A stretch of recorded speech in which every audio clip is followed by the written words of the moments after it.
ہاں، ننس اپنا سر ڈھک کے رکھتی تھیں، مگر باقی جتنی عورتیں چرچ میں عبادت کے لیے آتی تھیں وہ تو اپنا سر نہیں ڈھکتی تھیں۔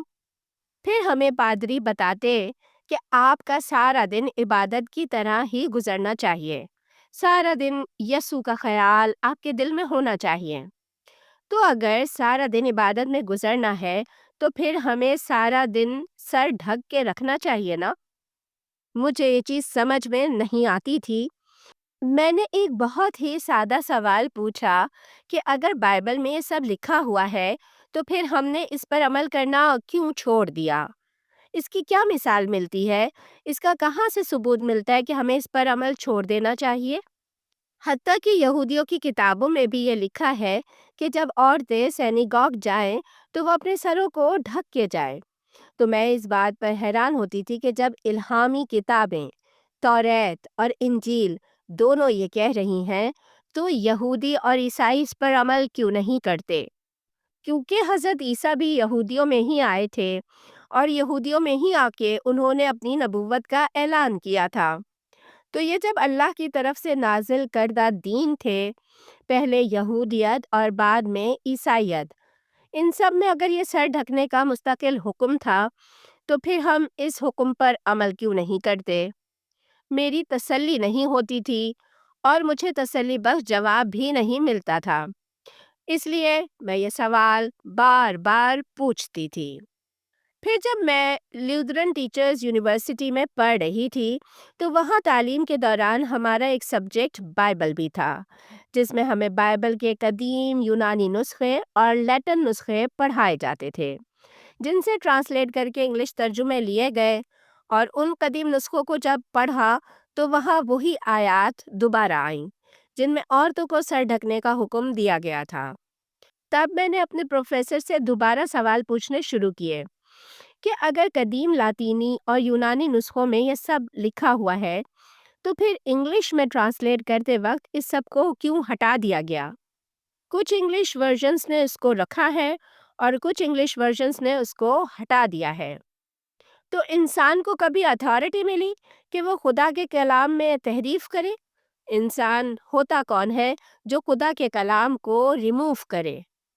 یا کم سے کم مجھے اسی چیز کا ثبوت دے دیجئے کہ انسان کو یہ اتھارٹی دی گئی ہے کہ وہ تحریف کر سکتا ہے۔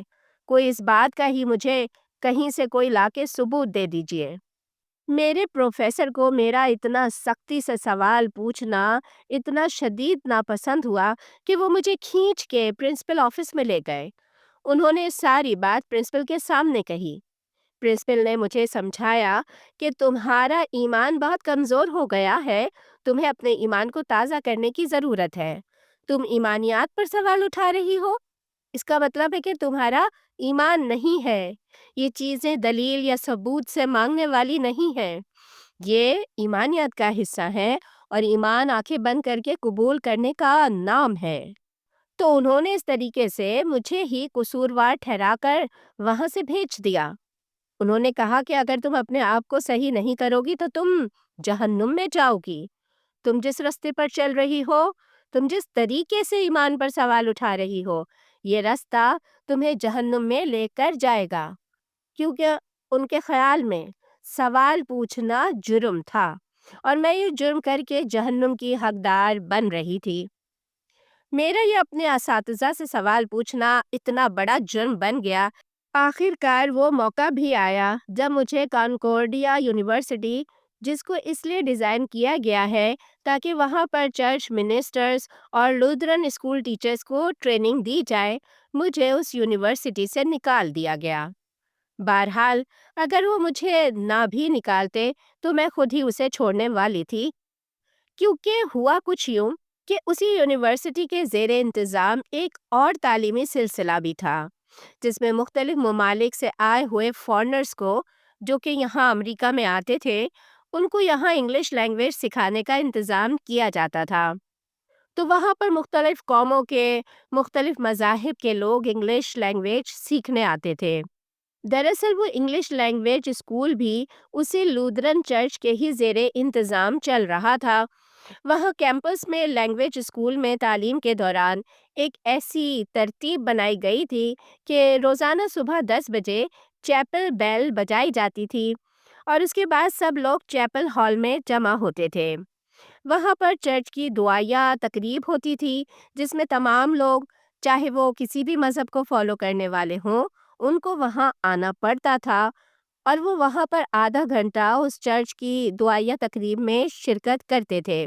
پھر واپس 10:30 بجے ان کی لینگویج کلاسز اسٹارٹ ہو جاتی تھیں۔ وہاں جب یہ دعائیا تقریبات کا سلسلہ ہوتا تھا تو ہم اپنی یونیورسٹی کے اسٹوڈنٹس بھی آدھے گھنٹے کے لیے اپنی اسٹڈی آف کر کے وہیں چیپل کی دعائیا تقریبات کے لیے آ جاتے تھے۔ تو اس طریقے سے ہمارا وہاں انٹرنیشنل اسٹوڈنٹ سے، جو کہ مختلف ممالک سے آئے ہوئے تھے، ان سے وہاں ملاقات ہوتی تھی۔ تو وہاں میری 2 فارنر لڑکیوں سے دوستی ہو گئی، جو دونوں مسلمان تھیں۔ ایک کا تعلق قطر سے تھا اور ایک کا تعلق سیریا سے تھا۔ ان دونوں نے دراصل میری توجہ اس لیے حاصل کی کہ وہ اپنے سر کو ڈھانپے ہوئے رہتی تھیں۔ ان کے سر ہر وقت اسکارف سے ڈھکے ہوئے رہتے تھے۔ اگرچہ وہاں پر اور بھی ممالک کے اور بھی دوسرے مذہبوں سے آئے ہوئے لوگ تھے، وہاں پر افریقی تھے، چائنیز، جاپانی تھے۔ خاص طور پر چائنیز تو بہت ہی زیادہ تھے وہاں پر، جو کہ انگلش لینگویج سیکھنے کے لیے آتے تھے، مگر مجھے ان دونوں مسلمان لڑکیوں نے اپنے اسکارف کی وجہ سے اٹریکٹ کیا، اور میں نے ان سے دوستی کی۔ تو جب مجھے اس یونیورسٹی سے نکالا گیا تھا تو اس سے پہلے میری ان لڑکیوں سے دوستی ہو گئی تھی۔ میری ان سے اکثر مذہب کے ٹاپک پر بحث رہتی تھی۔ کبھی کبھار یہ بحث بہت گرما گرم ہو جاتی تھی۔ وہ اپنے مذہب کو بہتر کہتی تھیں اور دلائل سے ثابت کرتی کہ کیسے ان کا مذہب بہتر ہے، اور میں ان سے بحث کرتی اور میں یہ ثابت کرنے کی کوشش کرتی کہ نہیں، عیسائیت زیادہ بہتر مذہب ہے، اور ہماری بہت ہی گرما گرم بحث ہو جاتی۔ الحمدللہ اس بحث کے ساتھ ان سے بہت کچھ سیکھنے کو بھی ملا۔ تو جب میں اس یونیورسٹی میں پڑھ رہی تھی تو وہاں پر ایک مرتبہ ہمیں ورلڈ ریلیجن میں سے کسی ایک مذہب کو سلیکٹ کرنا تھا، اور ہمیں اس پر ریسرچ کرنی تھی۔ کسی ایک ورلڈ ریلیجن کو سلیکٹ کر کے اس کا اور عیسائیت کے ساتھ موازنے پر پورا ایک تھیسس لکھنا تھا، اور ہمیں یہ ثابت کرنا تھا کہ عیسائیت کیسے اس مذہب سے بہتر ہے۔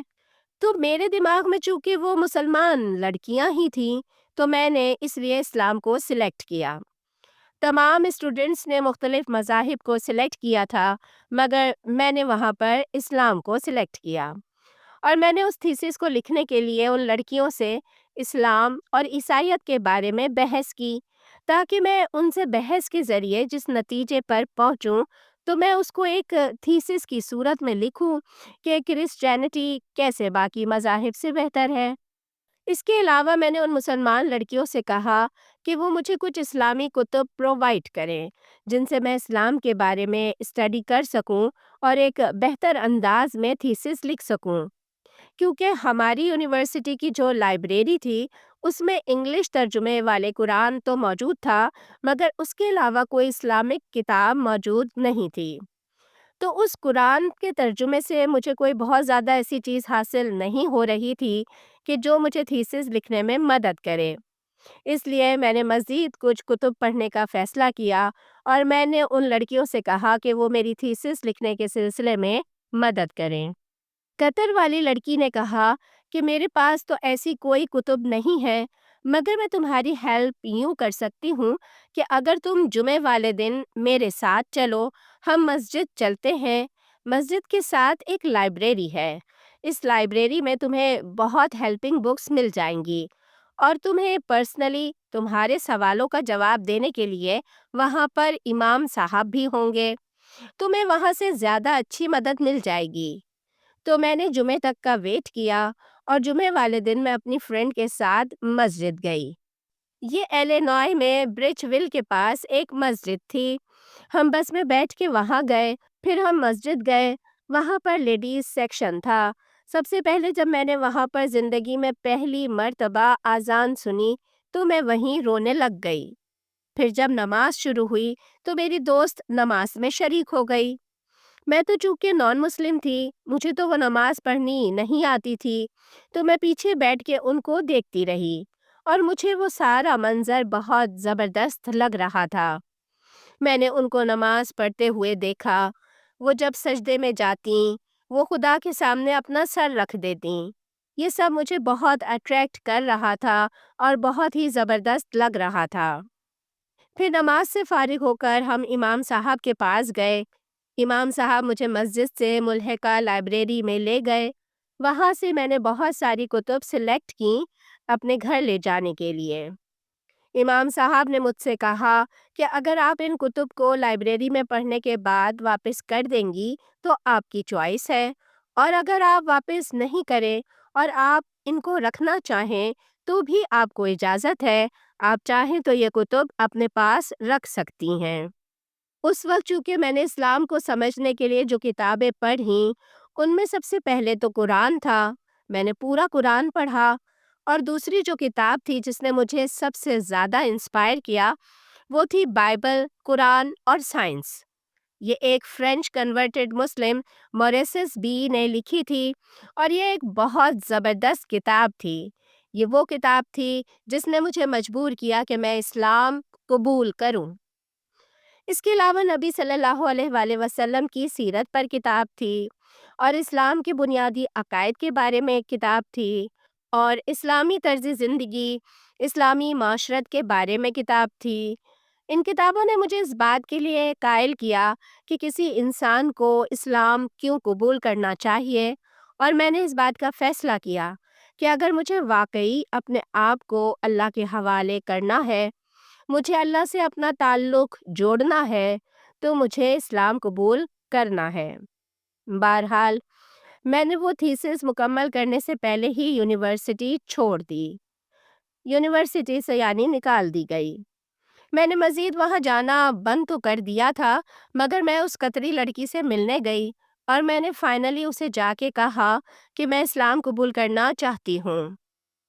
میں 6-7 ہفتوں سے اس سے نہیں ملی تھی، چونکہ میں یونیورسٹی ہی نہیں گئی تھی۔ غالباً 2 مہینے کہہ لیجئے کہ میں اس سے نہیں ملی تھی۔ 2 مہینے بعد میں اس سے اچانک ملی اور میں نے کہا کہ مجھے اسلام قبول کرنا ہے، تو وہ بالکل شاکڈ رہ گئی۔ میں کافی حد تک چینج ہو چکی تھی۔ میں پورا جسم ڈھانکنے والے کپڑے پہننے لگ گئی تھی۔ میں نے سر پر اسکارف لینے شروع کر دیا تھا۔ میں نے اپنا طرز زندگی کافی حد تک بدل لیا تھا۔ اس قطری لڑکی نے مجھے امام مسجد صاحب کا نمبر لا کے دیا، اور میں نے امام مسجد صاحب کو کال کی۔ میں نے کہا کہ میں کلمہ شہادت پڑھنا چاہتی ہوں، میں اسلام قبول کرنا چاہتی ہوں۔ تو انہوں نے مجھ سے 2-3 دفعہ بار بار پوچھا، انہوں نے کنفرم کیا، کیا تم واقعی دل سے کرنا چاہتی ہو؟ کیا تم دل سے اسلام کو قبول کرنے کے لیے راضی ہو؟ یہ کسی لڑکے کی محبت یا کوئی اور انفلوئنس تو نہیں ہے؟ تم اللہ کے لیے اسلام کو قبول کرنا چاہتی ہو یا کسی لڑکے کے لیے اسلام قبول کرنا چاہتی ہو؟ میں نے کہا، ہاں میں واقعی دل سے اسلام قبول کرنا چاہتی ہوں، اور کسی لڑکے کے لیے قبول نہیں کرنا چاہتی، اللہ کے لیے اسلام قبول کرنا چاہتی ہوں، میں اپنے آپ کو اللہ کے حوالے کرنا چاہتی ہوں۔ تو فائنلی انہوں نے پھر مجھے مسجد بلایا، اور میں اپنی اسی قطر والی سہیلی کے ساتھ مسجد گئی۔ میں نے مسجد میں کلمہ شہادت پڑھ کر اسلام قبول کر لیا۔ میں جس شاپ میں جاب کرتی تھی وہ خواتین کے کپڑوں کی دکان تھی۔ میں جب اسلام قبول کرنے کے بعد اگلے دن پہلی مرتبہ اپنے کام پر گئی تو میں نے سر پہ اسکارف لیا ہوا تھا۔ میری باس یعنی شاپ آنر نے مجھے دیکھا، اور وہ آنر ایسی تھیں جو مجھے اور میری فیملی کو تب سے جانتی تھیں جب میں 16 سال کی تھی۔ انہوں نے جب مجھے بالکل ایک دم ایسے چینج دیکھا تو انہوں نے کہا کہ یہ سب کب ہوا؟ میں نے کہا کل۔ انہوں نے کہا، کیا تم نے یہ فیشن کے بطور سر پر اوڑھا ہے یا تم دل سے اس مذہب میں چلی گئی ہو؟ میں نے کہا، میں دل سے اس مذہب میں چلی گئی ہوں۔ آخر میں میری دعا ہے کہ میں نے خود کو اللہ کے لیے بدلا ہے۔ اللہ تعالیٰ میرے اس بدلنے کو قبول فرمائے، اور جب میں مروں تو میرے لیے جنت کا فیصلہ فرمائے۔ آمین۔